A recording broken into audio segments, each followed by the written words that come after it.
رسول اللہ وعلی آلک و اصحابک یا نور اللہ صلی اللہ تعالی علیہ وآلہ وسلم۔ ما سبق میں خطبۃ الکتاب کے تحت قرآن پاک کی عظمت کا بیان، قرآن پاک کے کلام معجز ہونے کا بیان، اور پھر قرآن پاک کے اندر جو انسان کے قوت عملی اور قوت نظری قوت اور عملی قوت کی تکمیل کا جو بیان ہے، ان کا بیان ہوا۔ پھر فیا واجب الوجود سے استغاثہ کیا رب کی بارگاہ میں، نبی پاک صلی اللہ تعالی علیہ وسلم پر درود و سلام کا ذکر کیا، اور پھر یہاں سے علم تفسیر کا مقام و مرتبہ، اس کی عظمت و اہمیت کا بیان کریں گے، اور پھر مفسر کے لیے کتنی چیزوں کا معلوم ہونا، کتنے علوم میں مہارت ہونا ضروری ہے، اس کا بیان کریں گے، اور پھر کتاب یعنی تفسیر کے لیے تفسیر لکھنے کی وجہ کیا بنی، اس کتاب کی تصنیف کا مقصد کیا ہے، اس کتاب کی تصنیف کی وجہ کیا بنی، اس کا بیان کریں گے انشاءاللہ تبارک و تعالی۔ وبعد فإن أعظم العلوم مقدارا وأرفعها شرفا ومنارا علم التفسیر۔ تو فرمایا حمد و صلات کے بعد علوم میں قدر و منزلت کے اعتبار سے بڑا اور مقام و شرف اور روشن گاہ کے اعتبار سے ارفع یعنی بلند و بالا علم التفسیر، علم تفسیر ہے۔ یہاں پر بعدو کے بعد فا لانا، یہ اما کے بعد فا لایا جاتا ہے، جبکہ اما کا ذکر ہو، اما بعدو، تب پھر فا لایا جاتا ہے جو اس کا جواب واقع ہوتا ہے۔ مگر اس مقام پر اما ذکر نہ کرنے کے باوجود فا لانا یا تو توہم اما کی بنیاد پر ہے کہ عام طور پر ایسے مقام پر یعنی خطبے کے بعد اما لایا جاتا ہے، تو اس مقام پر چونکہ عام طور پر اما لایا جاتا ہے، اس لیے توہم اما کی وجہ سے فا لایا گیا، یا اس بنیاد پر کہ بعدو ظرف ہے اور ظروف میں شرط کا معنی پایا جاتا ہے، اس لیے اس کے بعد ہی فا لانا درست ہوتا ہے۔ اچھا، منار روشن گاہ کو کہتے ہیں، اور شرف کہتے ہیں اونچی جگہ کو۔ منار روشن گاہ یعنی راستوں وغیرہ پر کوئی جگہ چند جگہوں پر، مقامات پر اونچائی پر چراغ وغیرہ جلایا کرتے تھے پہلے، تاکہ اس کے ذریعے سے راہگیروں کے لیے آسانی ہو اور وہ صحیح سے اپنا راستہ طے کر لیں روشنی میں۔ تو کہتے ہیں کہ وبعد فإن أعظم العلوم مقدارا، اور حمد و صلات کے بعد بے شک علوم میں مرتبے کے اعتبار سے بڑا اور شرف و روشن گاہ کے اعتبار سے، مقام اور روشن گاہ کے اعتبار سے ارفع زیادہ بلند و بالا علم التفسیر، علم تفسیر ہے۔ یہاں پر ایک گفتگو یہ کی جا سکتی ہے کہ علم کلام علوم کا مقام و مرتبہ، اس کی قدر و منزلت اس کے موضوع کے اعتبار سے ہوتی ہے۔ جس علم کا موضوع اور جس علم کے معلومات جس قدر اعلیٰ و عرفہ ہوں گے، وہ علم بھی اتنا ہی اعلیٰ و عرفہ ہوگا۔ تو اس اعتبار سے علم کلام کا جو موضوع ہے وہ اللہ پاک کے ذات و صفات ہے، اللہ پاک کی ذات و صفات ہے، اور اللہ پاک کی ذات و صفات ظاہر سی بات ہے کہ ساری چیزوں سے اعلیٰ و عرفہ ہے، تو اس اعتبار سے علم کلام عرفہ ہوا، ٹھیک ہے۔ لیکن چونکہ علم تفسیر میں اللہ پاک کے کلام کا ذکر ہوتا ہے اور ساتھ ہی ساتھ ذات و صفات کا بھی ذکر ہوتا ہے، ذات و صفات کا بھی ذکر ہوتا ہے، اس اعتبار سے علم تفسیر عرفہ و اعلیٰ ہوا۔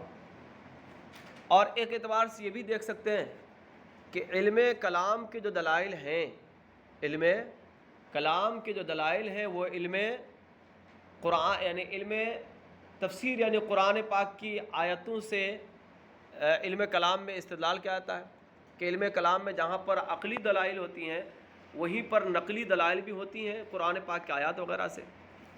تو اس طرح علم کلام کے مسائل ثابت کیا جاتے ہیں قرآن پاک کی آیات سے. تو اس اعتبار سے علم تفسیر جس میں قرآن پاک کی آیات کی تفسیر کی جاتی ہے یہ کیا ہوا علم کلام سے ارفع و اعلیٰ ہوا. مگر ایک دوسری حیثیت سے دیکھیں تو یہ ہے کہ علم کلام علم تفسیر یعنی قرآن پاک کا کلام الہی ہونا یہ علم کلام کے ذریعے سے ثابت ہوتا ہے. تو اس یعنی علم کلام میں اس کو ثابت کرتا ہے کہ قرآن کلام اللہ ہے غیر مخلوق ہے وغیرہ اس کے اوصاف کو ثابت کرتا ہے. تو اس اعتبار سے علم کلام ارفع و اعلیٰ ہوا. تو یعنی یہ ہوا کہ ایک جہت سے علم تفسیر ارفع و اعلیٰ علم ہے اور دوسری جہت سے علم کلام ارفع و اعلیٰ علم ہے. تو اس اعتبار سے یہاں پر کہا گیا کہ اعظم علوم اور ارفع علوم جو ہے علم تفسیر ہے. الذی ہوا رئیس العلوم الدینیہ و رأسہا، جو علوم دینیہ علم کلام ہے، علم فقہ ہے، علم کلام ہے اور دیگر علوم جو علوم دینیہ ہیں، علم تصوف ہے، علوم دینیہ کی راس اور سردار ہے. الذی ہوا رئیس العلوم الدینیہ و رأسہا، جو علوم دینیہ کی رئیس، علوم دینیہ کا سردار اور اس کا راس ہے، اس کی اصل ہے. مبنا قواعد شرعی و اساسها، اور شریعت کے قواعد کا مبنا اور اس کے اساس ہے. شریعت کے قواعد کی بنیاد اور اس کی اساس ہے، اس کی بنیاد ہے. اساس کا معنی بھی وہی بنیادی ہوتا ہے. تو قواعد شرع یعنی دلائل فقہیہ جیسے فقہی مسائل ہیں یا تصوف کے مسائل ہیں، علم کلام وغیرہ کے مسائل ہیں، ان سب کے کا مبنا اور اس کے دلائل قرآن پاک میں موجود ہے، علم تفسیر میں موجود ہے. لا یلیق لطاعتہ وتصدی للتکلم فیہ الا من برع فی العلوم الدینیہ کلہا اصولہا و فروعہا. کہتے ہیں کہ اس کو تعاطی کا معنی ہوتا ہے ہاتھوں ہاتھ لینا، ہاتھوں ہاتھ لینا دینا، ہاتھوں ہاتھ لینا دینا. کہتے ہیں کہ لا یلیق لطاعتہ، اس کو ہاتھوں ہاتھ لینا دینا یعنی مطلب اس کو یعنی علم تفسیر کو کیا کہتے ہیں کہ لکھنا یا علم تفسیر پر کلام کرنا اور اس پر کلام کرنے کے در پہ آنا، اس میں کلام کرنے کے در پہ آنا مناسب نہیں ہے، مگر اسی کے لیے من برع جو با کمال ہو فی العلوم الدینیہ کلہا، تمام علوم دینیہ میں اصول میں بھی اور فروع میں بھی. یعنی مطلب ہے کہ مفسر کے اندر کئی سارے علوم میں مہارت حاصل کرنا، مہارت تامہ حاصل ہونا ضروری ہے. اس کو علامہ سیوطی رحمۃ اللہ تعالی نے لکھا ہے کہ 15 علوم میں مہارت حاصل کرنا ایک مفسر کے لیے ضروری ہے. ان میں سے ایک ہے علم لغت کہ اگر لغت کا علم نہیں ہوگا تو ترجمہ ہی نہیں کر پائے گا، معنی ہی نہیں بتا پائے گا. دوسرا ہے علم اعراب یعنی علم نحو کہ علم نحو کہ اگر معلومات نہ ہو تو ترکیبیں سمجھ میں نہیں آئیں گی، جب ترکیب سمجھ میں نہیں آئے گی تو پھر اس کا مفہوم معنی نہیں بتا سکے گا. اس طرح علم صرف کہ علم صرف کا بھی جاننا ضروری ہے. اس طرح علم اشتقاق ہے، اس میں بھی مہارت حاصل ہونا ضروری ہے کہ اشتقاق کی تبدیلی سے بھی کیا ہوتا ہے، معنی میں تبدیلی آ جاتی ہے. اس طرح علم معانی، علم بیان، علم بدیع کے معانی کے ذریعے سے الفاظ کے وہ احوال معلوم ہوتے ہیں جس کے ذریعے سے مقتضی حال کے کلام مطابق ہوتا ہے. ٹھیک ہے. اچھا، اسی طرح علم بیان کہ اس میں ایک ہی معنی کو مختلف طریقوں سے پیش کرنے کا طریقہ معلوم ہوتا ہے. اسی طرح علم بدیع کہ محسنات کلام، کلام کے محسنات کا علم اس کے ذریعے سے ہوتا ہے. ویسے ہی اصول فقہ کا بھی جاننا ضروری ہے کہ اس کے ذریعے سے استدلال کے طریقے معلوم ہوتے ہیں. حدیث یہ بھی جاننا ضروری ہے کہ بہت سارے آیات کی تفسیر حدیث میں ہوتی ہے. تو اگر حدیث میں معلومات نہ ہو تو ایسی صورت میں جن آیات کی تفسیر مروی ہے اللہ کے رسول صلی اللہ علیہ وسلم سے، تو جب ان آیات کی تفسیر ان کو معلوم نہیں ہوگی تو پھر ایسی صورت میں منقولہ تفسیر کے خلاف ہونے کا امکان رہے گا. اسی طرح سبب نزول کی معرفت بھی ضروری ہے، ناسخ و منسوخ کی معرفت بھی ضروری ہے. قصص ہے، پرانے زمانے کے قصے جو قرآن پاک نے نقل کیے ہیں، اس کا بھی جاننا ضروری ہے. اور اس کے ساتھ آخر میں کہا کہ ایک علم ضروری ہے، علم موہبہ. علم موہبہ وہبی علم، عطائی علم کا بھی حاصل ہونا ضروری ہے، تبھی کوئی تفسیر کر سکتا ہے. لیکن اس پر بات یہ آتی ہے کہ تفسیر یہ علم موہبہ تو کسبی ہے نہیں، تو وہبی ہے. یہ تو کسب کے ذریعے سے حاصل نہیں ہو سکتا ہے، تو اس کی شرط کیسے لگائی جا سکتی ہے؟ تو اس کا جواب یہ ہے کہ یہ کسبی نہیں ہے، مگر ایک کہ اس کے حصول کا ذریعہ ہے. جیسا کہ حدیث پاک میں آیا کہ جس شخص نے اپنے علم پر عمل کیا، اللہ پاک اسے ایسا علم ان چیزوں کا علم عطا فرمائے گا جو وہ نہیں جانتا ہے. تو اگر کوئی بندہ ان چیزوں میں، یہ جو علوم ہے، ان علوم میں مہارت حاصل کرے، کسبی علوم میں، اور پھر علم کے مطابق عمل بھی کرے، تو انشاءاللہ تبارک و تعالیٰ اسے علم موہبہ بھی حاصل ہو جائے گا. ٹھیک ہے. اس کا معنی ہوتا ہے در پہ آنا، اور براء کا معنی ہوتا ہے باکمال ہونا. وفاقہ فی الصناعات العربیہ، اور عربی صنعتوں میں فائق ہوا اور فنون ادبیہ میں فائق ہوا، تمام کے تمام ان کے تمام انواع کے ساتھ. فاقہ فی صناعات العربیہ، یہ صنعت ایسا فن ہوتا ہے جس کا تعلق عمل سے ہو. ٹھیک ہے، اس کا ایسے فن کو کہتے ہیں صنعت، ایسے فن کو کہتے ہیں جس کا تعلق کیا ہو؟ عمل سے ہو. مگر کبھی جو ہے مطلق فن پر بھی اس کا اطلاق ہوتا ہے. تو فاقہ فی الصناعات العربیہ والفنون الادبیہ بانواعها، اور وہ شخص جو فائق ہوا عربی صنعتوں میں اور ادبی فنون میں، ان کے تمام اقسام کے ساتھ. وَلَطَالَمَا أُحَدِّثُ نَفْسِي، اب یہاں سے مصنف اپنی کتاب یعنی تفسیر بیضاوی تحریر کرنے کی وجہ بیان فرما رہے ہیں کہ میں نے یہ تفسیر کی کتاب کیوں تحریر کی. وَلَطَالَمَا أُحَدِّثُ نَفْسِي بِأَنْ أُصَنِّفَ فِي هَذَا الْفَنِّ كِتَابًا يَحْتَوِي عَلَى صَفْوَةٍ مَا بَلَغَنِي مِنْ عُظَمَاءِ الصَّحَابَةِ وعلماء التابعین. طال ما میں جو ما ہے یہ ما مصدریہ ہے، اور یعنی مراد یہ مطلب یہ ہے کہ ولا طال تحدیث و نفسی، ولا طال تحدیث و نفسی، اور ما مصدریہ سے پہلے زمان مقدر ہوتا ہے. کیا ہوتا ہے؟ ما مصدریہ سے پہلے زمان مقدر ہوتا ہے. اب لفظ ترجمہ یہ ہوگا ولا طال زمان و تحدیث نفسی، ولا طال زمان و تحدیث نفسی. اور ما کافہ بھی ہو سکتا ہے، کریں ولا طال ما احدث نفسی، اور ایک عرصہ دراز گزر گیا، طال ما احدث نفسی، میں دل میں کہتا تھا، دل میں سوچتا تھا، بأن اصنف فی هذا الفن، کہ میں تصنیف کروں اس فن میں، کہ ایسی کتاب یحتوی علی صفوۃ کا معنی ہوتا ہے خلاصہ، اور یحتوی مشتمل ہونا، جو مشتمل ہو اس کے خلاصہ پر،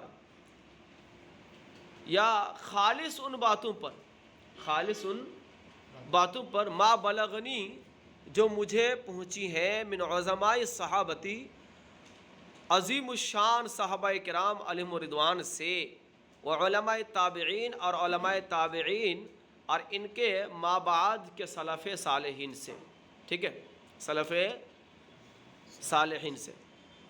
دیکھیں تفسیر جو کی جاتی ہے دو طریقے ہوتے ہیں، ایک تفسیر بالروایا اور دوسری تفسیر بالدرایا، بالروایا اور بالدرایا۔ روایہ میں تو یہ ہوتا ہے کہ جو متقدمین سے روایت کسی آیت یا کسی لفظ کی تفسیر میں جو مروی ہے اس کو بیان کر دیا جائے، یہ تفسیر بالروایا ہے۔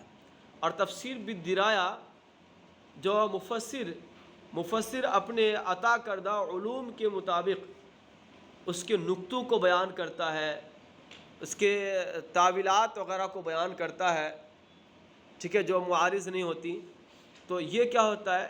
بالدرایا ہے۔ بس میں آ رہی؟ اور یہ کتاب جو ہے ایسی کتاب تحریر فرمائی ہے کہ جس میں بالروایا بھی ہے تفسیر اور بالدرایا بھی ہے، بالروایا بھی ہے اور بالدرایا بھی ہیں۔ وَيَنْتَوِي عَلَى نِكَةٍ بَارِعَةٍ، اور مشتمل ہو، ینتوی مشتمل ہونا، ٹھیک ہے، توا یتوی کا معنی ہوتا ہے لپیٹنا، اور انتوا ینتوی کا معنی ہوتا ہے مشتمل ہونا یا لپٹا ہوا ہونا۔ ینتوی جو مشتمل ہو علی نکتن بارعتن، علی نکتن بارعتن، باکمال نقطوں پر، فائق نقطوں پر، فائق نقطوں پر، وَلَطَائِفَ رَائِعَةٍ، اور رایتن کا معنی دلکش، اور لطائف کا معنی ہوتا ہے نقطے، وَلَطَائِفَ رَائِعَةٍ، اور دلکش باتوں پر، دلکش باتوں پر۔ استنبطتها انا ومن قبلی من افاضل المتاخرین و اماثل المحققین، جس کو میں نے ایجاد کیا ہے، یعنی ان باریک نقطوں پر مشتمل ہوگی جن باریک نقطوں کو، جن باریک لطیف لطائف کو میں نے استنباط کیا ہے، اور مجھ سے پہلے افاضل متاخرین، افاضل متاخرین یعنی اہل فضل متاخرین علماء نے، و اماثل المحققین، اور اہل فضل بہترین محققین نے، اہل فضل محققین نے یا خیار محققین نے۔ تو اماثل کا معنی بھی ہوتا ہے اہل فضل، افاضل ہی کے معنی میں ہوتا ہے، تو اماثل محققین یعنی خیار محققین نے یا افاضل محققین نے، افضل محققین نے، فضیلت والے اہل فضل محققین نے، ٹھیک ہے۔ وَيُعْرِبُ عَنْ وُجُوهِ الْقِرَاءَاتِ الْمَشْهُورَةِ الْمَعْزُوفَةِ إِلَى الْأَئِمَّةِ الثَّمَانِيَةِ الْمَشْهُورِينَ۔ وَيُعْرِبُ، اور یہ کہ یعرب کا معنی ہوتا ہے ظاہر کرنا، کیا کرنا؟ ظاہر کرنا، اور ظاہر کرے عن وجوہ القراءۃ المشہورہ، مشہور قراءت کے چہرے سے، پردے کو، یعنی یوں کہہ لے کہ مشہور قراءت کو ظاہر کرے، وَيُعْرِبُ عَنْ وُجُوهِ الْقِرَاءَةِ الْمَشْهُورَةِ، اور مشہور قراءت کی وجوہ کو ظاہر کرے، مشہور قراءتوں کو ظاہر کرے، یعنی مطلب ہے کہ جو قراءت مشہورہ ہے ہم اس کو بیان کریں گے، ٹھیک ہے۔ المعزوفۃ الی الائمۃ الثمانیہ، یہ واوی بھی ہے اور یائی بھی ہے، یعنی معزوفہ اگر واوی پڑھیں گے تو معزوفہ ہوگا عزا یعزو، اور اگر اس کو یائی پڑھیں گے تو ہوگا عزا یعزی معزیہ، معزیہ اور معزوفہ دونوں طرح پڑھ سکتے ہیں۔ المعزوفۃ الی الائمۃ الثمانیہ، جو منسوب ہے ائمہ ثمانیہ کی طرف، ائمہ ثمانیہ مشہور کی طرف، جو مشہور ائمہ ثمانیہ کی طرف منسوب ہے، جو قراءت کیا ہے؟ مشہور ائمہ ثمانیہ کی طرف منسوب ہے، 8 ائمہ کی طرف منسوب ہے۔ 8 میں سے 7 تو وہی قرائے 7 مشہورہ ہے، ٹھیک ہے، یعنی امام نافع ہے اور ابو عمرو ہے، حمزہ ہے، علی کسائی ہیں، امام عاصم ہے، اور ابن کثیر ہے۔ یہ کل کتنے ہو گئے؟ 7 ائمہ جو قرائے سبعہ قراءت متواترہ کے قراء حضرات ہیں۔ اور ایک جو 8واں جو یہاں پر فرمایا گیا ہے ثمانیہ میں سے 8ویں ابو جعفر خلف ہے، ابو جعفر خلف ہے، ابو جعفر اور خلف ہے۔ اچھا، یہ 8ویں جو ہے نا یعقوب حضرمی ہے۔ کون ہے 8ویں؟ یعقوب حضرمی ہے۔ اور ان کے علاوہ 2 جو ہیں اور ہیں، وہ کون ہے؟ ابو جعفر اور خلف، ابو جعفر خلف، ٹھیک ہے۔ تو کہتے ہیں وَيُعْرِبُ عَنْ وُجُوهِ الْقِرَاءَةِ الْمَشْهُورَةِ، اور قراءت مشہورہ کو ظاہر کریں گے، جو منسوب ہے ایسی قراءت مشہورہ کو جو منسوب ہے ائمہ ثمانیہ، مشہور ائمہ ثمانیہ کی طرف، وَالشَّوَاذِ الْمَرْوِيَّةِ، اور ان شاذ قراءتوں کو بھی ظاہر کریں گے جو مروی ہیں قرائے معتبرین سے، قرائے معتبرین سے۔ یہ ہم نے میرے دل میں بہت ایک عرصہ دراز سے میرے دل میں یہ بات تھی، لیکن یہ کام کافی دنوں تک رکا رہا اور یہ کام شروع نہیں ہو پایا اتنے دنوں میں۔ اللہ کیوں؟ اس کی وجہ کیا بنی؟ اس کی وجہ یہ بنی کہ اللہ انا قصور بداعتی یثبتونی عن الاقدام، مگر یہ کہ میری کیا کہتے ہیں کہ سرمایہ کی کمی، یعنی یوں تو بدعات کا استعمال اکثر و بیشتر وہ اس کے لیے ہوتا ہے، کیا کہتے ہیں کہ تقصیر مال کے لیے ہوتا ہے، تقصیر مال کے لیے ہوتا ہے، مال کی کمی کے لیے اس کا استعمال ہوتا ہے، مال وغیرہ کے لیے بدعات کا استعمال پونجی مال کے لیے استعمال ہوتا ہے، مگر علم وغیرہ سے بھی کو بھی اس سے مراد لیتے ہیں تشبیہاً۔ مگر یہ کہ میری علمی پونجی کی کمی یثبتونی عن الاقدام، ہمیں اقدام کرنے سے روکتی تھی۔ یثبتونی کا مطلب ہوتا ہے یعنی کسی کو کیا کہتے ہیں کہ تیز کام کرنے سے روکنا، تیزی سے روکنا، بطو پیدا کرنا، ٹھیک ہے۔ مگر یہ کہ میری علمی پونجی کی کمی، یہ عاجزانہ انداز میں کہتے ہیں کہ علمی پونجی کی کمی اس کی طرف اقدام اور پیش قدمی کرنے سے روکتی تھی۔ وَيَمْنَعُنِي، اور ہمیں منع کرتی تھی عن انتصابی فی حاض المقام، اس مقام پر کھڑے ہونے سے، اس مقام پر کھڑے ہونے سے۔ حتیٰ صنح لی بعد الاستخارتی ما سمما بھی عزمی علی الشروع فیما اردتہ، یہاں تک کہ صنح ظاہر ہوا، اے ظہرہ، حتیٰ صنح لی بعد الاستخارتی، یہاں تک کہ ظاہر ہوا میرے لیے استخارہ کے بعد وہ جس کا میں نے پختہ ارادہ کر لیا، ما سمما بھی، جس کی وجہ سے میرا عزم پختہ ہو گیا، علی الشروع فیما اردتہ، اس کو شروع کرنے پر جس کا میں نے ارادہ کیا۔ بات میں آ رہی؟ یہاں تک کہ استخارے کے بعد ظاہر ہوا وہ جس کی وجہ سے میرا ارادہ پختہ ہو گیا، اس کو شروع کرنے پر جس کا میں نے ارادہ کیا، یعنی استخارہ کیا، تو استخارہ کرنے کے بعد جو ہے میرا عزم جو ہے پختہ ہو گیا کہ اب مجھے شروع کر دینا چاہیے۔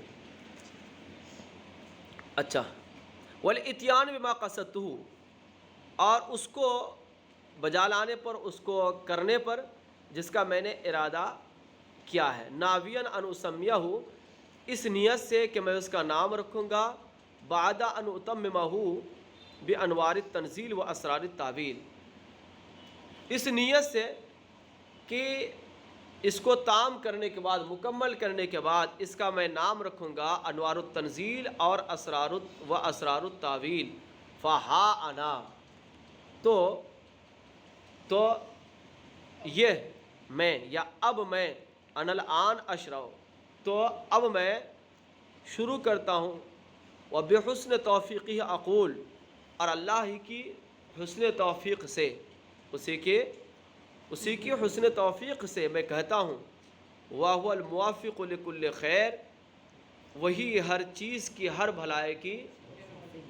بھلائی کی توفیق عطا فرمانے والا ہے، وہ معطی کل مسئول، اور ہر دعا اور ہر سوال کو پورا فرمانے والا ہے، عطا فرمانے والا ہے۔